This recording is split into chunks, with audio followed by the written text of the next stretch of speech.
Hi, hope you can give me another 2 minutes or maybe four. I want to start with a couple of shout outs for some people and then move on to some of my thoughts on how things are going and things we're going to be doing.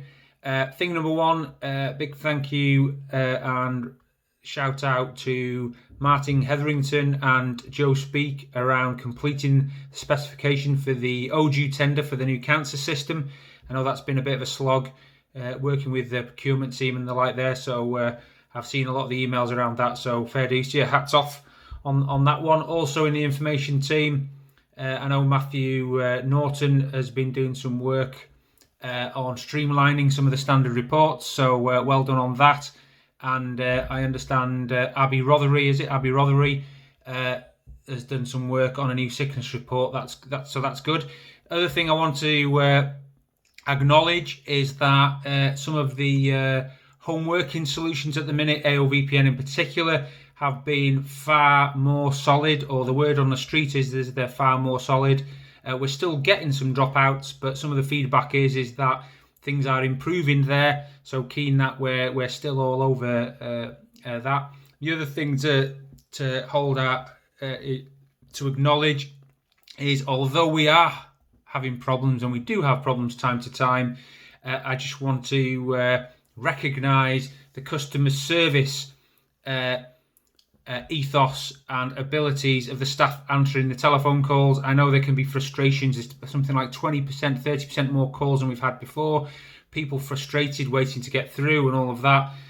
But some of the feedback is that when you're answering the phones, when you're dealing with inquiries, when everyone's dealing with inquiries and sorting problems out, the customer service level and culture is really good. So just want to acknowledge that these are all great things we need to be building on and maximising on. In terms of some of my thoughts, well, clearly on the home working theme, with the view that there may be a second spike, it's clear to me that if people are home working now, this is across the trust, they're going to be home working for the medium to long term, or at least working more at home than they might do in the office, not to say they can't switch around. Therefore, it's essential that our home working capability is solid as a rock. Whether or not it's the Fortinet solution or the AOVPN solution, that's an area we need to focus efforts on to make sure it is solid. And it's important to put ourselves in the shoes of the users who might be struggling to get on in the day, trying to get onto a WebEx or a call or whatever. So great news that things are improving in that area, but it's an area of focus. I think it's clear to say that similar to Leeds and other places, we've even got scenarios where many clinicians are working from home in those hospitals, and clinicians are doing more remote consultations from home, not just from the hospital.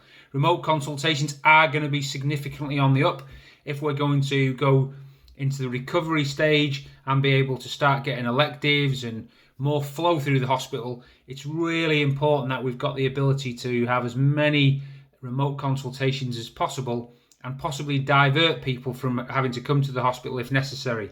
Again, if we're using technology such as Attend Anywhere or other video solutions, whatever they may be, it's critical that it's on solid infrastructure and a solid setup. So that's clearly important to us.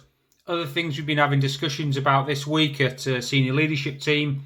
We were working through with Adrian on his current state and future state for infrastructure services, service management and all of that. There's a lot more work to do on it, don't get me wrong, but the ultimate aim from some of that is that, well, certainly from the infrastructure side of things, is that we are talking about the need to develop an essential services program, to build the case for an essential services program for the next 3 to 5 years. Therefore, what's our roadmap for the next 3 to 5 years? If we think about the trust strategy, where we're going as a trust, the fact that we're going to be more peripatetic in terms of the way people are working, well, what's the capabilities we need? What's our 5-year technical roadmap to deliver that and to keep us safe from cyber attack and make sure we've got continuity of service?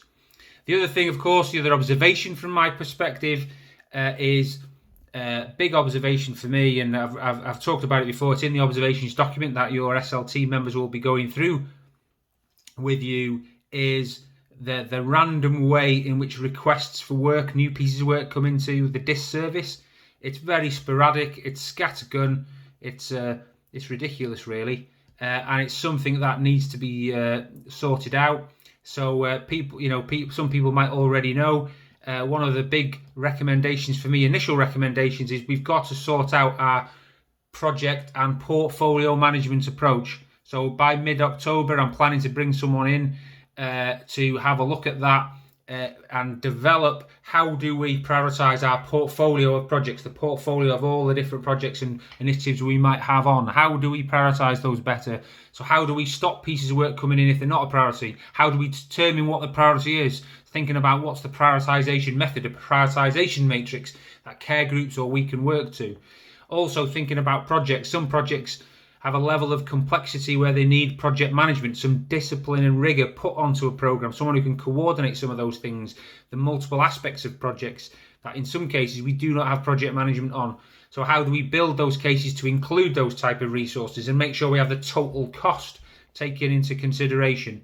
So looking to bring someone in to help to shape all of that and get that right for the trust, which will again help us. However, in the meantime, keen to work with care groups and the corporate being a care group as well, of course, to think about how we do some of that in the meantime. And I'm meeting, for instance, just as an example, I'm initially meeting Kev, Donald, Lisa, and Nikki this coming week around how do we prioritise the list of work that's on CPD with due regard for the priorities that the hospital's facing.